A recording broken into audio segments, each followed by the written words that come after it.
Okay, it's been one hell of a month. I kind of hate to see it end, but rest assured, Kathy and I will be inviting Eric back. So he will be coming back as long as he agrees to do so. So for the last time in these last few weeks, I give you our friend, Eric S. Howard, thank you so much.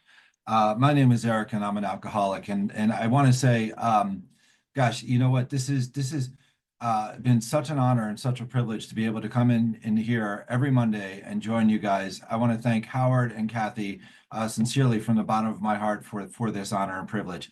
It really does mean a lot to me. Um, I love AA. I mean, I do you understand? I love AA. I love this program. I love everything about this program. I love this book. And I love the experience that I gained from this book and the access that I've gained to God as a result of going through this book. Um, One of the biggest misconceptions about this book, and it can be really tricky, because I mean, I love big book step studies. I love these studies. I love these studies. But it can get really, sometimes we can get trapped with that noose around our neck that this is about knowledge, like gaining more knowledge about the book. And that's true. But really what this book is meant to do is to somehow transmit an experience. For me to have an experience going through this process and an experience with God rather than just gaining more knowledge. As we know in Bill's story, I mean, he talks about self-knowledge. It didn't do much for him. I mean, he got excited about it. That's cool. I mean, like, it's nice to know what it is that I'm suffering from, and we can get excited and think. But the problem is that I still lack the power. I still lack the power. And going through this process is where I gained access to that power, which was going to solve my problem for me. It was going to do it for me, and it has. That's the miraculous part about this, is that God has actually done that. So tonight we're going to wrap up. There's four paragraphs left, and I'd like to try to get through these paragraphs because I honestly I want to leave DC with a clean slate when she comes in here, that she can start on step 6. I mean, it would be a bummer to have to come in here and focus on just the last two paragraphs. So I would like to see if we can't get through it through this. And here are the two things that I was thinking about earlier today. And back in the 4th step, I was cracking up. I actually laughed out loud about this idea. Is that when before we embark upon the resentments, it says, not only have we been mentally ill, we're also spiritually sick, which is a very grim outlook, right?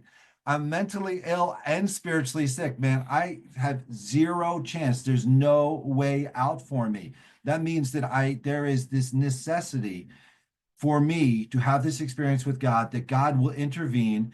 There's that question, will he intervene? Of course he will intervene, right? And I could get into a little bit of that because as I start going through this process, I realized God had already intervened long ago. He had already intervened. Whether I was aware of it or not, God was already there. He was already doing God stuff in my life. So let's start on the bottom of page 74, where we left off.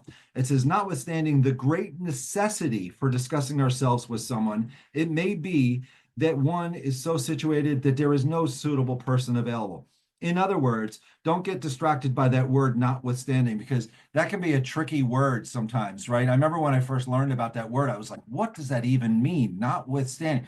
It says, despite the fact, discussing ourselves with someone, right? The necessity of this, how important it is. You may be so situated that you don't have the right person, right? Then the right person isn't there yet. But they're talking about back then. Today, I mean, there's so many right people. I could choose anybody in here today. You would all know exactly what I'm talking about. You would all know why I'm coming to you. You all understand what's going on. If you've been coming to Howard and Kathy's meetings, you know this deal. You know what this deal is about, right? So it's not that way today. So, and it's going to caution us that, with that, because the last sentence of this paragraph warns us about this. So it goes on here. I'm going to go back to the beginning. It says, if that's so, this step may be postponed. Only, however, if we hold ourselves in complete readiness to go through with it at the first opportunity, right? At the first opportunity, and there's going to be another step that's similar to this later, right? That gives us the same idea with making amends, right? We got to be willing to make amends to all people. Doesn't mean we're going to do all of them, right? Because there may be some with the exception where it may harm them. but we got to be willing to make them into all of them. And here, I've got to be ready when the right person shows up. If he's not there now, I must be ready at once when they show up to be ready to do this. We say this because we are very anxious that we talk to the right person.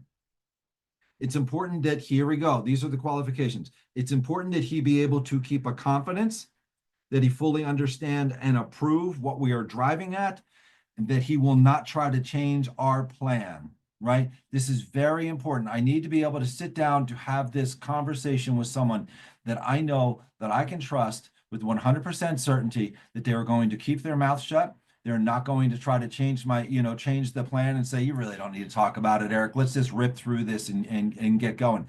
Because as I've said before, the importance of this is, of sitting down with another person is that I want to choose someone that has been through this process before me, that has experience with this stuff, that has experience with God, who has that, and I hate to use the term, but an expert eye, right? That they can hear what I'm talking about and they can say, you know what, Eric, I think you got close, but I think you may be missing it, right? And what's interesting to me is that when I go through when I look at in my resentments and I look at everything from a different angle, there's always that fifth question that says, we leave aside the other person altogether. Where were we to blame? So when I'm going through this, if I haven't found where I'm to blame, my sponsor my one sponsor would say, Eric, I think you missed it. Let's take another look at this.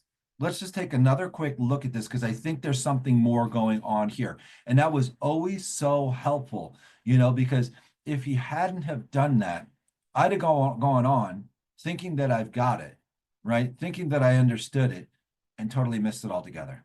And I can't afford to be in that position. That's why it's important for me to be able to sit down with someone who's been through this process that can see it. And I'm not talking about someone that's going to nitpick and pick apart every single one, but someone that can say, whoa, hold up, let's take another look at this. And that's something that my first sponsor did with me in such a terrific way. And I'm so grateful for him that he did, even though I was getting annoyed because it was kind of happening kind of regularly there for a little bit in that inventory. So it says, now we know what the qualifications are, that he can fully understand and approve what we're driving at, and he will not try to change our plan, but we must not use this as a mere excuse to postpone, right? So that's what we're talking about here. What I was talking about earlier is that if we're not situated that we have the right person, if you don't feel comfortable with the person, if you're going to a fifth step and you think, I'm willing to tell this person, this individual, all of this, but I'm going to withhold this little bit here because I don't trust them. You may not have the right person. You may not have the right person. Or it could be the case that you're going to have to take that piece of information to another person who will be the right person to hear it, right? I will tell you my experience with this is that I did have one person that I worked with. I went through an inventory. I sat down in a fifth step with him, but there was a couple things I was starting to feel judged on in that. And I started to feel he was it was getting a little negative, and I started to feel a little uncomfortable, and the flags went up in my head, and I said, you know what?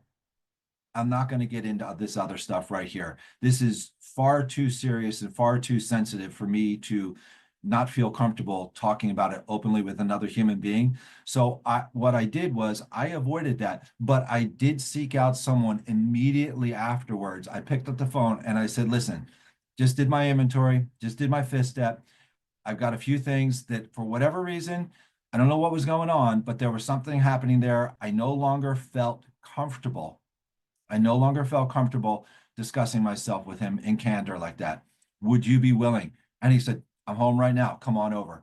And I went right over to his house and we sat down. And guess what? Immediately, as soon as I came in, he gave me a hug and he told me, you know what? I'm honored. It's such a privilege. I'm honored that you would choose me to do this, man. He said, let's sit down. And we got into some prayer. And then we sat in meditation for a little bit. And then I shared with him what was going on. And I shared with him what was in the inventory. And I was a free man from there, right? Sometimes it's just one of those things, right? So we want to be sure that we have the right person. Today, I'm a believer in reworking the steps. I'm a believer in doing these again. It's not a one and done. That's for me. This is just me, right? So I'm going through the process right now with a guy who believe it or not has less time than me, but this guy knows the book. He has tremendous experience, and I trust him 100%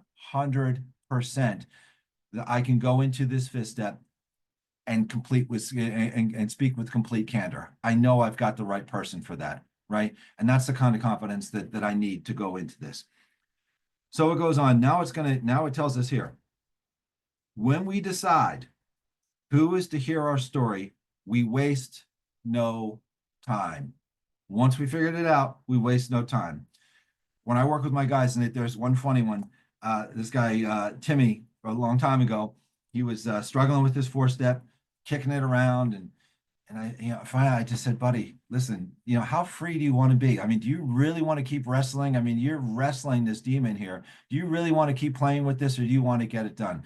He said, I want to get it done. I said, all right. Gave him a little pep talk. He worked on it for about 2 weeks, knocking himself out, basically made himself a hermit, and just ripped through it, man. And he did a fantastic job. And he called me up, and I'm not going to tell you what my nickname is out there in the outside world, but he called me by my nickname, and he and he said, "My four steps done." And I said, "That's amazing." I said, "Meet me over at Nassau Hall now." And he was like, "Why?" And I said, "You're doing your fifth step." And he just couldn't believe it. Like, he was floored. He's like, "Really now?" And I was like, "Yes, we waste no time. Let's just go get into it." And thank God that we did that, right? Because sometimes you can lose that momentum, right? And you don't want to lose that momentum. So let me go back to this paragraph. It says, when we decide who's the hero story, we waste no time. We've written an inventory, and we're prepared for a long talk. We explain to our partner what we are about to do and why we have to do it. He should realize we are engaged upon a life and death errand. Most people approached in this way will be glad to help. They will be honored by our confidence. So I can tell you that, and I hear it sometimes. I hear it sometimes in the rooms, right? That people kind of flippantly say, yeah, I did an inventory. Yeah, I got to do an inventory. Yeah, I did a fifth step. But we forget about the fact, right, that we're suffering from a progressive and fatal disease, and that my life depends upon me gaining access to this power greater than myself, right?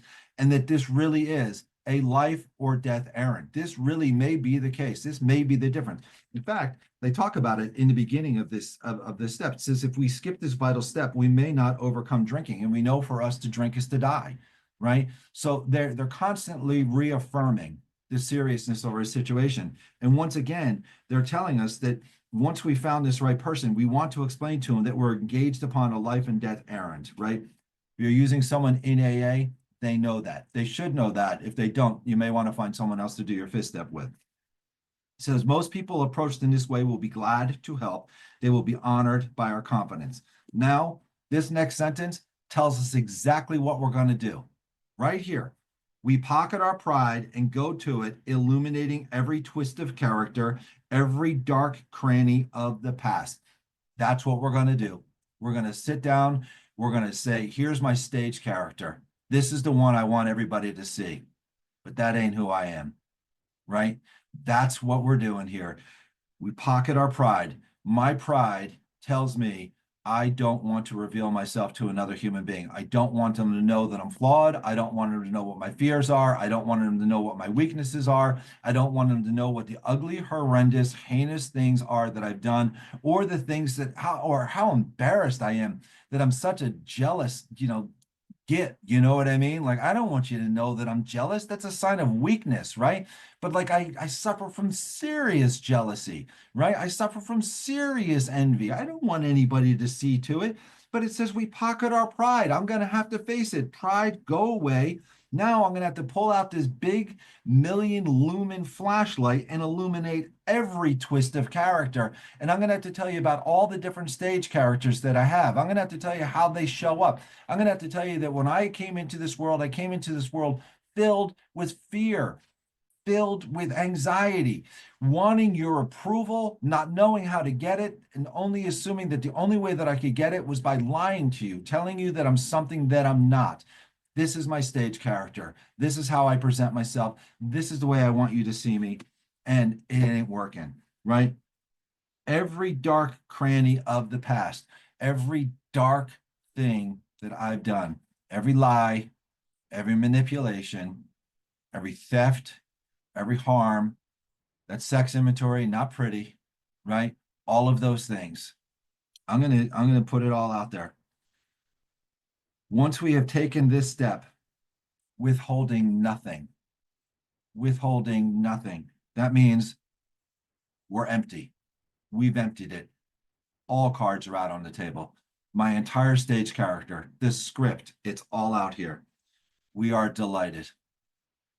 We can look the world in the eye. These are promises that they're telling us will come true if we are thorough about this. Remember what it tells us in the fourth step, that the only thing that counts is honesty and thoroughness. If I've been honest and I'm being thorough, this will be something that we will experience. I'm working with a gentleman in London, and he called me up one morning in the early stage of the fifth step, and he says, "Mate, I'm really not feeling it. I don't understand. I still can't look the world in the eye. How come these promises aren't coming true?" And I said, "Buddy, we got to finish the fifth step, man. I mean, we got a lot here. It's going to take a little bit of time, right?" He's overwhelmed with all this fear and all this worry and anxiety, right? But we trudged, we went through it. He told me everything, all of this stuff. And then as we got to the end, he called me up one afternoon and he says, "Mate, I can't believe it." He's like, "I feel like God is with me all the time."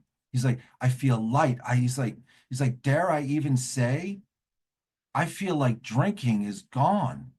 Like, I don't think I'm ever going to drink again. I don't think I'm ever going to do these other things again." And I said, "Buddy, what you're describing are those promises that you were afraid weren't going to come true for you." Right. And it's like, that's the thing, is that if we can just hang in there and we can go through this process and follow all of these directions and don't hold back, don't hold back. It's the boogeyman you're afraid of. That's it. It's not even real. Don't hold back. Let this stuff go. You will have these experiences. So it says we can look the world in the eye. We can be alone at perfect peace and ease. Holy cow. What a treasure that is. Man, all of my life, I have been doing everything possible, everything humanly possible to quiet this mind. It was torturing me. It was endlessly going on like a broken record, like Groundhog Day, repeating over and over again, telling me what a horrible, worthless, useless, uh, you know, person that I was, that there was zero hope for me. Don't get excited about life. It's never going to work out for you. You're a miserable failure. You'll always be a miserable failure. And after going through all of this, there was this peace that came over me. And there was a peace that came over my mind. And I didn't need any distractions, right? Some of my favorite moments of my life after doing this were sitting on my front porch in the evening, and I would just turn off the front porch lights, and I would just sit there and look at the stars. And the deer would come up and they would eat the apples out of the apple tree, and the bunny rabbits. And I would just watch these guys, and I would just sit there in complete awe of God's world. And I would look at these stars and I would thank God. And I would watch these shooting stars go flying across the sky. And every single one that went by, I felt so much gratitude for, because I'd missed all of this stuff all of my life. It was like I was seeing these deer for the first time. I'd never seen them before. I didn't know I was growing up and I had deer in my front yard. They were eating apples out of our tree. Are you kidding me? What a blessing that is. What a life I had. I didn't even know it. I was missing it all. The sky, those stars. Are you kidding me? I didn't know that that stuff existed. I couldn't. I was so wrapped up in myself. I was so wrapped up in selfishness, self-centeredness, so wrapped up with my fears, my worries, my anger, my resentments, my jealousies, my lust, my self-pity, driven by all of this stuff. Go out, get alcohol and drink, and I'm missing everything, right? And somehow the momentum stops, and I can sit on that porch at perfect ease and peace and experience the world. Just experience all of it and take it all in. That is I'm like, I can't even tell you what a blessing that is, what a gift that is. Our fears fall from us. That is, that is the idea that our fears fall from us. For me, what I experienced when my fears fell from me was a new confidence, a new hope, about life, about my life specifically, that I could have a whole new experience with the help of God in this world. That I don't have to, I'm not dominated by the fear. It's not consuming in me anymore. These lies have stopped, right? That, I mean, that is, if that were the only one, that would be more than enough. But man, God always shows off, man. He always comes in abundance. Begin to feel the nearness of our Creator. I started to sense, not that only that I wasn't alone anymore, but that I never had been alone. You know, I'm going to go biblical for you one quick second, and I'm not going to pound on this because I'm not a Bible person, but in John 5, and it comes out of our book the earlier, and there's a solution. It says, many take up their bed and walk again. And that's a reference to John 5 out of the Bible. And Jesus approaches this guy and he says to him, he says, do you want to be healed? Do you want to get well? Get well. And he says, he doesn't believe it can happen for him. He's got doubts. He's got doubts. He doesn't believe it can happen for him. Right? And Jesus says, do you want to get well? Pick up your mat and walk. And he picks up his mat and he starts walking. He was instantly healed. And Jesus backs up and he walks away and he just kind of drifts off into the crowd, right? And this guy goes off to tell other people what happened to him. And they said, who did it? Who did this? I don't know. I don't know who it is, right? And this is the thing, is that when I was talking about earlier, is that God had done something for me long before I was even aware of it. He got me to the rooms of Alcoholics Anonymous. You often hear people say, don't leave before the miracle happens. Folks, if you're here in the rooms of Alcoholics Anonymous, I want you to know that the miracle has already happened. It has already happened. Now it's just a matter of discernment and realizing it, right? It's these layers, this uncovering, discovering, and discarding. The more that I did it, I start to have that experience that Bill Wilson had where he says, scales of pride and prejudice fell from my eyes, right? A new world came into view, and this new world started to come into view. And it was in retrospect that I could see that God was with me all along. God was talking to me. He was sending me signals. He was nudging me. He was urging me in certain directions. But I was so dominated by fear and worry and anxiety and selfishness and self-centeredness, I couldn't hear it. Sometimes I'd hear it and say, God, that sounds great, but not for me. Not for me. You're going to want too much of me, God. I don't know what it's going to look like. I don't know how it's going to turn out. I'm going to rely on this. I'm going to trust in reason. I'm going to trust in my God of reason, which is the most cruel God I ever experienced in my life. Now I'm sitting here with another human being and I'm laying all this stuff out on the table. My stage character saying, this is who I am. I'm an ugly human being. I've got all of this disgusting past and all of this. And God says, I'll take you just the way you are, man. I come to you, man, I want you the way you are. You don't need to clean yourself up for me. I'll clean you up. I'll clean you up, right? And I start this access, the door starts to open up more and more. And I start to experience these things. May have had certain spiritual beliefs, but now we begin to have a spiritual experience. That's what I was talking about earlier with this book. It's meant to transmit an experience, for me to have this experience, to gain access to God. And that's what started to happen to me while going through this fifth step. The feeling that the drink problem has disappeared will often come strongly. Man, what's it tell us in our book? It says when the spiritual malady is overcome, we straighten out mentally and physically, right? Suddenly, when I'm in this situation, I am now gaining this access to God. I'm getting connected to God. And guess what? That spiritual malady is being overcome. It's being overcome right here with another alcoholic and God going through this stuff. And this feeling started to come over me. Not only did I think that it had disappeared, I knew that it was gone. I knew that it was gone. I knew that I was a new man. I knew that I was on new footing. I'm going to share an experience with that. Let me see how much time I have. I got 9 minutes. Perfect. I have enough time. So it says, the feeling the drink problem has disappeared will often come strongly. We feel we are on the broad highway walking hand in hand with the spirit of the universe. Holy cow. Think about that, right? Hand in hand, right? I'm holding hands with God on the broad highway, right? God is right there with me, holding my hand, just like I held my boys' hands when they were little boys, trying to help them walk, right? all of those times, like I hold my wife's hand today, like I would hold my mother's hand to help her across the street, God's holding my hand. And what's happening here is that that is an intimate thing. This is the amazing thing about this description, is that when you're holding someone's hand, that's an intimate thing on so many different levels, depending upon the relationship you have. And what we're talking about here is that we're talking about developing a relationship with God, not just knowing God, but having an experience and a relationship with God. And that's what's starting to formulate if I'm walking, holding hands with God. I'm starting to have a relationship with God right here in this moment, right? And then it goes on and it says this: returning home, we find a place where we can be quiet for an hour. So we're going to want to be really, really careful with this. We're going to want to take that hour when we get home, sit down, carefully review what you've done. Take the time to take a look at it. Don't shortchange yourself. We thank God from the bottom of our heart that we know Him better. There's a prayer right there. I did that. I did it before I got home.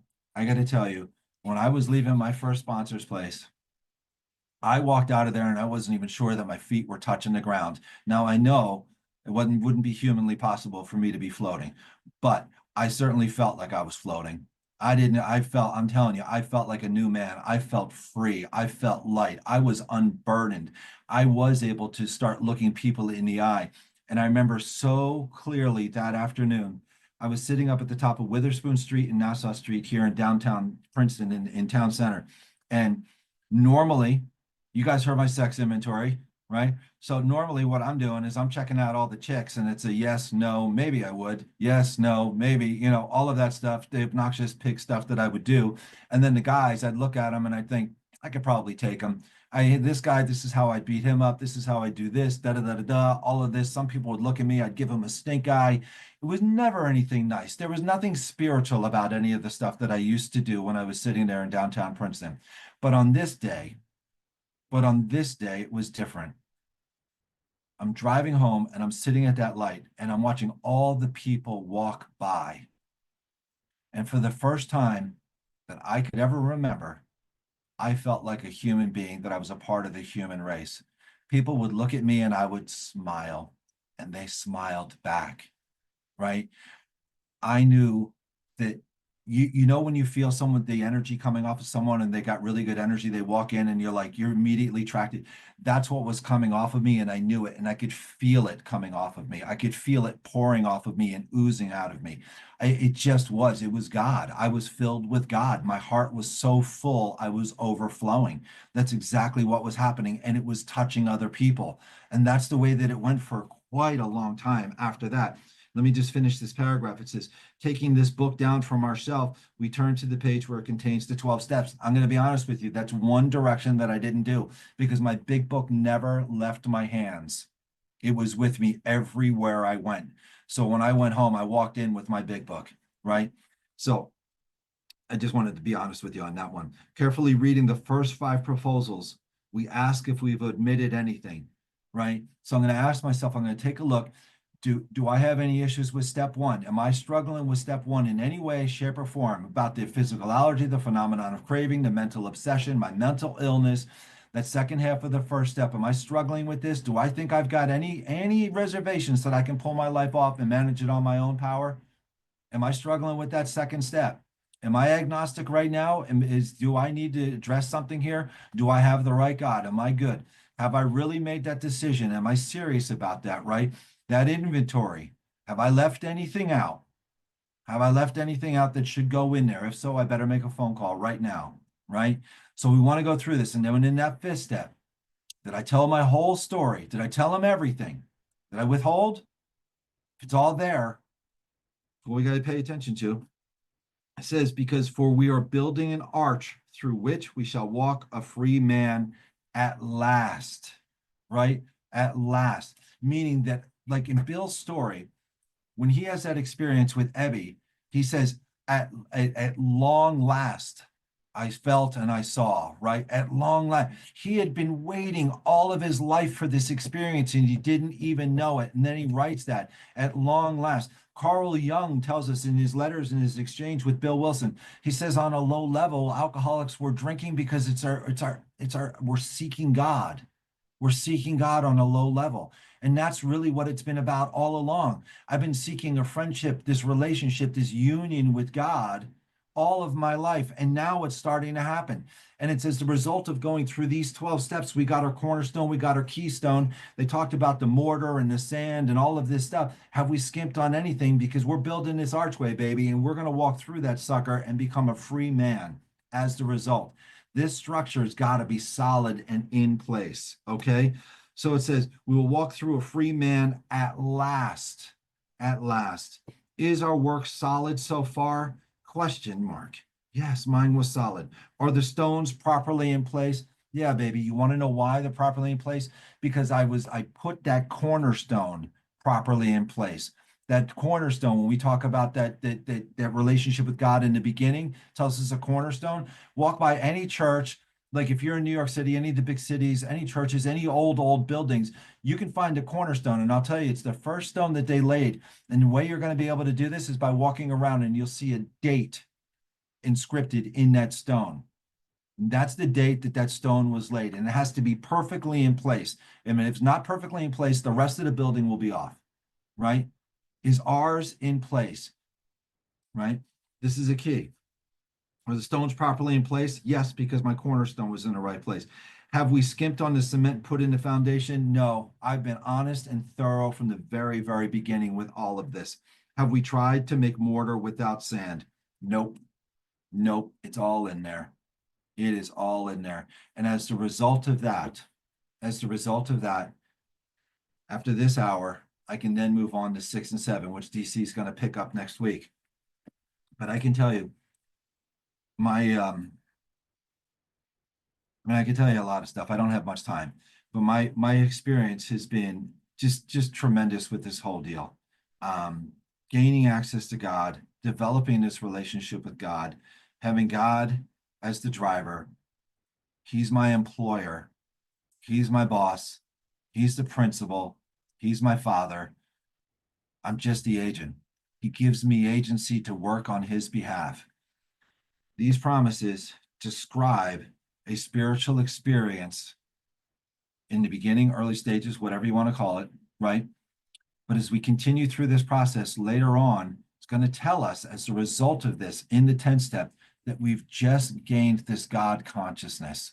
And that's what we're shooting at. And this God consciousness that they're talking about is that consciousness I'm positive of, is that my mind is now connected to that intuitive energy of God, where it's an open circuit. I'm no longer shut off to God. I'm no longer throwing all of the negative energy towards God. Like when something goes wrong, say, God, why did you do this? And then when something goes right, say, I'm the man, right? Now it's this full circuit. I'm going to God and I'm listening for God. God is coming to me. Why is that able to happen?